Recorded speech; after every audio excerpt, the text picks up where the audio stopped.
मेरे प्यारे बच्चों, आप सभी का एक बार पुनः स्वागत है ज्ञानश्री अकेडमी पर। इस चैनल पर हम कक्षा 12वीं की पाठ्यपुस्तिका संस्कृत निर्झरा, जो कि हिंदी विषय के साथ अनिवार्य रूप से लगी हुई है, का अध्ययन कर रहे हैं। इससे पूर्व की कक्षाओं में हमने इस पुस्तक का पहला पाठ उत्तराखंड से मिलाप कहानी और दूसरा पाठ नीति रसामृतम पाठ का अध्ययन किया। मुझे उम्मीद है कि आपने वह वीडियोस देख लिए होंगे।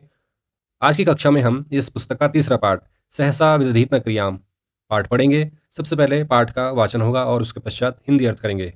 तो आइए कक्षा में बढ़ते हैं। तो पाठ का नाम है सहसा विदधीत न क्रियाम। इसका अर्थ है अचानक कोई कार्य नहीं करना चाहिए, अचानक कोई निर्णय नहीं लेना चाहिए, अचानक कोई फैसला नहीं करना चाहिए। तो पाठ परिचय में बढ़ते हैं। लिखा है, प्रस्तुत पाठ के माध्यम से एक ऐसे बालक की कथा को प्रस्तुत किया गया है जो असफलता के कारण अपने जीवन को नष्ट करना चाहता है, किंतु सौभाग्यवश मार्ग में घटित घटना बालक के हृदय को परिवर्तित कर देती है, जिससे वह घर लौट जाता है। तो आइए पाठ में बढ़ते हैं। सहसा विदधीत न क्रियाम। लिखा है, कस्मिंश्चित् महानगरे एको बालो निवसति स्म। कस्मिंश्चित् किसी महानगरे महानगर में एको बालो एक बालक निवसति स्म निवास करता था। एक महानगर में या किसी महानगर में एक बालक निवास करता था। आगे लिखते हैं, तस्य गृहे तिस्रो भगिन्यः माता पितरौ च आसन्। तस्य उसके किसके उस बालक के गृहे घर में तिस्रो भगिन्यः तीन बहन तीन भगिनी माता पितरौ माता और पिता चौमिन्स और माता और पिता आसन थे उसके घर में तीन बहिनें और माता पिता थे। आगे लिखा है, सह बालः प्रतिदिनं विद्यालयं गत्वा श्रद्धया सर्वान् विषयान् पठति स्म। सह बालः वह बालक प्रतिदिनं हर दिन विद्यालयं गत्वा विद्यालय जाकर श्रद्धया श्रद्धापूर्वक सर्वान् विषयान् सभी विषयों को पठति स्म पढ़ता था। वह बालक प्रतिदिन विद्यालय जाकर श्रद्धापूर्वक सभी विषयों को पढ़ता था। शिक्षकै प्रदत्तं गृहकार्यमपि समयेन पूर्णं करोति स्म। शिक्षकै शिक्षक द्वारा शिक्षकों के द्वारा दिया हुआ गृह कार्यमपि घर के लिए कार्य यानी घर का कार्य भी समयेन समय पर समय से पूर्णम करोति स्म पूर्ण करता था।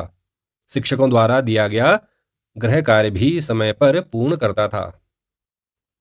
आगे लिखते हैं, दौर्भाग्येण यदा सह स्नातक प्रथम वर्षे आसीत् तदा तस्य पिता रुग्णः जातः।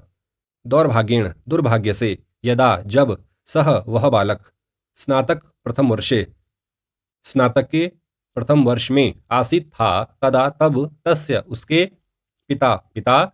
पिता रुग्णः जातः रोगी हो गए बीमार हो गए। दौर्भाग्येण दुर्भाग्य से जब वह बालक स्नातक प्रथम वर्ष में था तब उसके पिता बीमार हो गए रोगी हो गए। आगे लिखा है, यस्मात् कारणात् बहुकालं यावत् तस्याध्ययने विघ्नो अभवत्। यस्मात् कारणात् इस कारण से बहुकालम यावत् बहुत काल तक बहुत समय तक तस्याध्ययने उसके अध्ययन में विघ्नो अभवत् विघ्नः अभवत् विघ्न हुआ। इस कारण से किस कारण से कि उसके पिताजी बीमार हो गए थे, तो इस कारण से बहुकालम यावत् बहुत काल तक बहुत समय तक उसके अध्ययन में उसकी पढ़ाई में विघ्नो अभवत् विघ्न आ गया विघ्न हुआ। आगे लिखते हैं, अनंतरम सत्रांते यदा स्नातक प्रथम वर्षस्य परीक्षा अभवत् तदा सः एकस्मिन् विषये अनुत्तीर्णो जातः।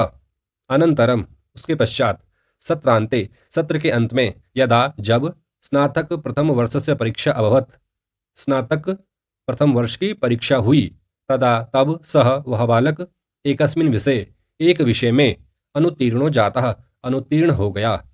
अनंतरम इसके बाद सत्र के अंत में जब स्नातक प्रथम वर्ष की परीक्षा हुई तब वह बालक एक विषय में अनुत्तीर्ण हो गया। आगे लिखा है, अस्मात् कारणात् सह अत्यंतम दुखितो अभवत्। अस्मात् कारणात् इस कारण से सह वह अत्यंतम अत्यंत दुखितो अभवत् दुखितः अभवत् दुखी हुआ। इस कारण से वह बहुत दुखी हुआ। आगे लिखा है, तस्य मनसि विभिन्नाः विचाराः आगताः। मतलब उसके मन में विभिन्नाः विचाराः आगताः विभिन्न विचार आए उसके मन में विभिन्न विचार आए, यथा जैसे। आगे बढ़ेंगे तो कौन कौन से विचार आए? लिखा है मम पारिवारिक जनाः माम किम कथिष्यन्ति, कथम ते समाजे गमिष्यन्ति, मम भगिनीनां विवाह कथम भविष्यति। तो ये सारे विचार उसके मन में आए। अर्थ जान लेते हैं। लिखा है मम पारिवारिक जनाः, मेरे पारिवारिक जन, माम मुझे, किम क्या, कथिष्यन्ति कहेंगे, मेरे परिवार के लोग मुझे क्या कहेंगे, कथम ते, कथम कैसे, ते मतलब वे, कौन, परिवार के लोग, कथम ते कैसे वे, मेरे परिवार के लोग, समाजे गमिष्यन्ति समाज में जाएंगे, कैसे वे समाज में जाएंगे, कैसे मेरे परिवार के लोग समाज में जाएंगे, मम भगिनीनाम, मम मेरी, भगिनीनाम मेरी बहनों का, विवाह विवाह कथम भविष्यति विवाह कैसे होगा, मेरी बहनों का विवाह कैसे होगा। तो ये सारे विचार उसके मन में आने लगे। आगे लिखते हैं भावी काले मम परिवारस्य आजीविकायाः व्यवस्था कथम भविष्यति। तो और भी विचार उसके मन में आ रहे हैं। क्या आ रहे हैं? भावी काले, भविष्य काल में, आने वाले समय में, मम मेरे, परिवारस्य परिवार की, आजीविकायाः आजीविका का, व्यवस्था कथम भविष्यति व्यवस्था कैसे होगी, भविष्य काल में यानी आने वाले समय में मेरे परिवार की आजीविका की व्यवस्था कैसे होगी।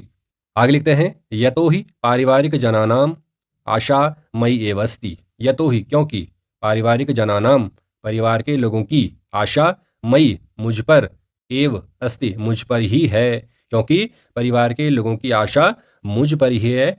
तो ये सारे विचार उसके मन में आ रहे हैं।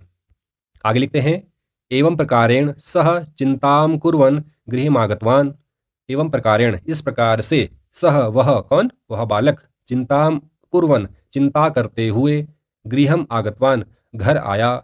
तो ये सारी वो चिंता करने लगा, यह चिंता करते हुए, ये सारी चिंता करते हुए वह घर आ गया। गृहमागत्य दुःखितः सह एकस्मिन् प्रकोष्ठे प्रविशति, गृहमागत्य गृहम आगत्य घर आकर, दुःखितः सह दुखी हुआ वह बालक, सह मीन्स वह बालक, एकस्मिन् प्रकोष्ठे एक कमरे में प्रवेश करता है, एक कमरे में जाता है। तत्र आरात्रि निंद्रामपि न लेभे, तत्र वहाँ, आरात्रि रात भर, निंद्राम अपि न लेभे नींद भी नहीं ले पाया। अपने कमरे में जब वो गया तो रात भर वह नींद भी नहीं ले पाया। आगे बढ़ेंगे। आगे लिखा है प्रातः झटिति उत्थाय सह, प्रातः सुबह, झटिति तुरंत, शीघ्र, उत्थाय उठकर, सह वह, प्रातः यानी सुबह के समय में, झटिति मतलब शीघ्र ही, उत्थाय उठकर, सह मीन्स वह। आगे बढ़ेंगे। आगे लिखा है स्वकीयम जीवनम नाशयितुम नदीम प्रति गच्छति। सुबह जब वो जल्दी उठा तो वह क्या सोचने लगा कि मैं अपना जीवन नष्ट कर दूंगा। इसके लिए स्वकीयम जीवनम नाशयितुम, अपने जीवन को नष्ट करने के लिए, नदीम प्रति गच्छति नदी चला गया, नदी की तरफ चला गया, अपने जीवन को नष्ट करने के लिए यानी आत्मदाह करने के लिए वह नदी में चला गया। आगे लिखते हैं तत्र मार्गे सह एकम लिखित श्लोकम पश्यति, तत्र वहाँ, रास्ते में जाते समय, ठीक है, तत्र मार्गे, मार्ग में, तत्र मीन्स वहाँ, मार्गे मार्ग में, सह वह बालक, एकम लिखित श्लोकम पश्यति एक लिखित श्लोक देखता है, एक श्लोक लिखा हुआ देखता है। कहीं पर किसी जगह पर वह एक श्लोक जो कि लिखा हुआ है वह देखता है। तो आगे लिखा है सह श्लोकः कदाचित् संस्कृत शिक्षकेणापि पाठितः आसीत्, सह श्लोकः वह श्लोक, कदाचित कभी, संस्कृत शिक्षकेण अपि संस्कृत शिक्षक द्वारा भी, पाठितः आसीत् पढ़ाया गया था, वह श्लोक कभी संस्कृत शिक्षक के द्वारा भी पढ़ाया गया था। यथा जैसे। तो कौन सा श्लोक है? श्लोक है सहसा विदधीत न क्रियाम विवेकः परमापदां पदम वृणुते ही विमृश्यकारिणं गुणलुब्धाः स्वमेव संपदः। एक बार पुनः पढ़ेंगे। सहसा विदधीत न क्रियाम विवेकः परमापदां पदम वृणुते ही विमृश्यकारिणं गुणलुब्धाः स्वयमेव संपदः। तो यह श्लोक किरातार्जुनीयम महाकाव्य से लिया गया है। इसका हम अन्वय देख लेते हैं। अन्वय में लिखा है कि क्रियाम सहसा न विदधीत अविवेकः आपदां परम पदम विमृश्यकारिणं ही गुणलुब्धाः संपदः स्वयं एव वृणुते। अब यहाँ पर कहा जा रहा है कि क्रियाम यानी क्रिया को, कार्य को सहसा अचानक न विदधित नहीं करना चाहिए। किसी भी क्रिया को, किसी भी कार्य को सहसा यानी अचानक नहीं करना चाहिए। तो यहाँ पर जो सहसा शब्द है, इसका अर्थ हम लेंगे बिना सोच विचारे, बिना सोचे, बिना विचारे, बिना विवेक के। तो कोई भी कार्य या कोई भी क्रिया बिना विचार किए, बिना विवेक लगाए नहीं करना चाहिए, बिना बुद्धि लगाए नहीं करना चाहिए। क्योंकि अविवेकः आपदाम परम पदम, क्योंकि अविवेकः, जहाँ पर अविवेक होता है, जहाँ पर बिना सोच विचारे कार्य किया जाता है, आपदाम परम पदम, वहीं पर आपदाएं आती हैं, वहीं पर समस्याएं उत्पन्न होती हैं। अर्थात यदि किसी कार्य को बिना सोच विचार किए किया जाए, किसी क्रिया को बिना सोच विचार किए किया जाए, तो वह समस्याओं का कारण बनती है, वह कार्य पूरा नहीं होता, अपितु उसमें अनेक समस्याएं उत्पन्न हो जाती हैं। इसीलिए कहा जा रहा है कि क्रियाम सहसा न विदधीत, किसी भी कार्य को, किसी भी क्रिया को सहसा बिना सोचे विचारे अचानक नहीं करना चाहिए। क्योंकि जहाँ पर कार्य बिना सोचे समझे किया जाता है, जहाँ पर क्रिया बिना सोचे समझे की जाती है, वहाँ पर समस्याएं ही समस्याएं उत्पन्न होती हैं। आगे कहते हैं विमर्श कारिणम, विमर्श करके, विमर्श करने वाले लोग जो कार्य को सोच समझकर करते हैं, विवेकपूर्ण ढंग से करते हैं, विवेक लगाकर करते हैं, बुद्धि लगाकर करते हैं, कह रहे हैं उनके गुणों पर लुब्ध होकर, उनके गुणों पर मोहित होकर संपदः, संपत्ति, धन, पैसा, स्वयमेव एव ऋणुते, उनका स्वयं वर्ण करती हैं। अर्थात जो व्यक्ति, जो मनुष्य सोच विचार करके कार्य करता है, बुद्धि लगाकर कार्य करता है, विवेकशील होकर कार्य करता है, उस व्यक्ति का वर्ण स्वयं संपत्ति अर्थात धन, पैसा उसका वर्ण करते हैं। कैसे? उसके गुणों पर लुब्ध होकर, उसके गुणों पर मोहित होकर स्वयं संपत्ति उसका वर्ण करती है, उसके पास जाती है। तो ये इसका अर्थ है। आगे बढ़ेंगे। अब जब उस बालक ने यह श्लोक पढ़ा तो आगे लिखा हुआ है एतम श्लोकम पठित्वा तस्य मनः परिवर्तितम जातम।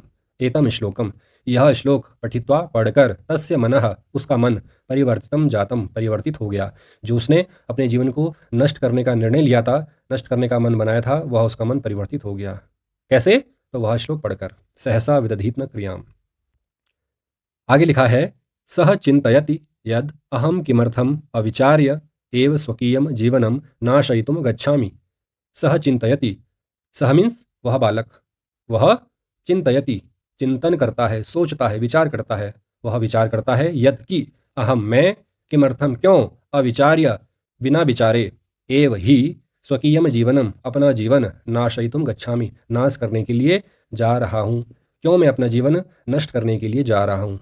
अविचार्य बिना सोच विचार किए, तो क्यों मैं अपना जीवन बिना सोच विचार किए ही नष्ट करने के लिए जा रहा हूँ। इति विचिन्त्य सह ततः प्रत्यागच्छत। इति विचिन्त्य, ऐसा सोचकर, विचिन्त्य सोचकर, सह वह, ततः वहां से, प्रत्यागच्छत आ गया, वहां से लौटकर आ गया। इति विचिन्त्य सह ततः प्रत्यागच्छत, ऐसा सोचकर वह बालक वहां से लौट आया। आगे लिखा है कि गृहमागत्य द्वितीय दिवसे सह विद्यालयम अगच्छत। गृहम आगत्य, घर आकर, द्वितीय दिवसे, दूसरे दिन, सह वह, विद्यालयम अगच्छत, विद्यालय गया। वह बालक घर आकर दूसरे दिन विद्यालय गया। तत्र सह संस्कृत शिक्षकाय उपर्युक्तम घटनाक्रमम श्रावयति। तत्र, वहाँ, कहाँ? विद्यालय में। सह वह बालक संस्कृत शिक्षकाय, संस्कृत शिक्षक को, उपर्युक्तम उपर्युक्त, घटनाक्रमम घटनाक्रम, श्रावयति सुनाता है। वहाँ जाकर मतलब विद्यालय जाकर वह छात्र, वह बालक अपने संस्कृत शिक्षक को ये सभी घटनाक्रम सुनाता है। आगे लिखा है शिक्षकः तम श्रुत्वा छात्रम उपदिशति। शिक्षकः संस्कृत शिक्षक, तम श्रुत्वा उसको सुनकर, उसकी बातों को सुनकर, छात्रम उपदिशति छात्र को उपदेश देता है। शिक्षक उसकी बातों को सुनकर छात्र को उपदेश देता है। क्या कहता है? भो छात्र, हे छात्र, इदम मानव जीवनम अत्यंतम श्रेयस्करम वर्तते। इदम मानव जीवनम, यह मानव जीवन, अत्यंतम अत्यंत, श्रेयस्करम वर्तते, श्रेयस्कर है, श्रेष्ठ है। असफलता कारणात् कदापि अस्य जीवनस्य नाशो न करणीयः। असफलता कारणात्, असफलता के कारण से, असफलता के कारण से, कदापि कभी भी, अस्य जीवनस्य इस जीवन का, नाशो न करणीयः नाश नहीं करना चाहिए। कभी भी असफलता की वजह से इस जीवन का नाश नहीं करना चाहिए। आगे लिखा है यतोहि, क्योंकि, यतोहि मीन्स क्योंकि, क्योंकि नरत्वम दुर्लभम लोके, लोके नरत्वम दुर्लभम, इस लोक में, लोके इस लोक में, इस संसार में, नरत्वम मनुष्य जीवन, मानवता का जीवन, दुर्लभम दुर्लभ है, क्योंकि इस लोक में मनुष्य जीवन प्राप्त करना, मानव होना अत्यंत दुर्लभ है। इसलिए हमें अपने जीवन को सुरक्षित रखना चाहिए। अनावश्यक कारण से, असफलता के कारण से, थोड़ी सी निराशा आने से हमें अपना जीवन नष्ट नहीं करना चाहिए। क्यों? क्योंकि जीवन बहुत अमूल्य है। और कहा भी गया है शरीर माध्यम खलु धर्म साधनम, कालिदास जी ने कहा है कि शरीर ही माध्यम है सारे कार्य करने का। इसलिए नरत्वम दुर्लभम लोके, इस लोक में मनुष्य जन्म अत्यंत दुर्लभ है। आगे लिखते हैं ततः सह बालः ज्ञातवान यद अविचार्य कदापि सहसा कार्यम न करणीयम इति। ततः इसके पश्चात, सह बालः वह बालक, ज्ञातवान जान गया, इसके पश्चात, किसके पश्चात? जब गुरुजी ने उपदेश दिया, संस्कृत शिक्षक ने उपदेश दिया कि हमारा जीवन अत्यंत दुर्लभ है, तो यह बात जानकर अविचार्य कदापि सहसा कार्यम न करणीयम, यह उसके समझ में आ गया। अविचार्य, बिना विचारे, कदापि कभी भी, सहसा कार्यम न करणीयम, अचानक कोई कार्य नहीं करना चाहिए, तो यह बात उसके समझ में आ गई। तो कुल मिलाकर इस पाठ का जो मूल संदेश है वह यही है कि बिना सोच विचार किए कोई कार्य नहीं करना चाहिए। हर कार्य हमें बुद्धि लगाकर, सोच विचार करके, विवेकशील होकर हमें कार्य करना चाहिए। तो बच्चों, आज का पाठ पूरा हुआ। मुझे उम्मीद है कि आपको यह पाठ अच्छे से समझ में आया होगा। अगली कक्षा में हम इस पाठ के प्रश्नोत्तर करेंगे। तब तक आप यह वीडियो देखिए, क्योंकि इसी के आधार पर आप आने वाले कक्षा में प्रश्नों के उत्तर दे पाएंगे। धन्यवाद।